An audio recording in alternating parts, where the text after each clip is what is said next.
Hey guys, what's going on? This video is on my kids' Step 2 water table. It's blue and green, or it's like a greenish yellow.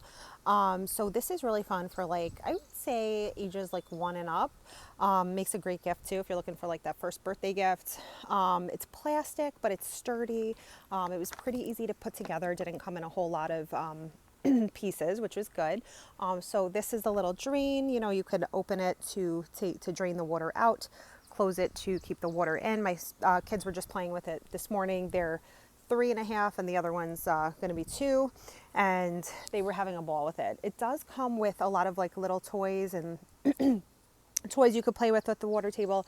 Unfortunately, I don't know where they are because this is our second summer with it, so or third summer actually with it. So I'm not sure really where they went because we moved, but they just have a ball with it. They love splashing in it on like hot days. You know, I have this and the sprinkler on, and they're running in the sprinkler, and then they're playing with this, and they just love it. I highly suggest this if you guys have like little toddlers. It'll keep them occupied outside. It's a lot of fun.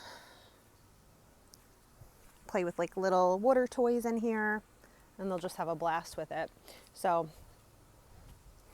this is what it looks like on the side. So like the legs and stuff, and then the big blue piece, like all of the big pieces came separately, and you just had to basically put them together. It didn't require any tools or anything, so super easy assembly. Thanks for watching, guys.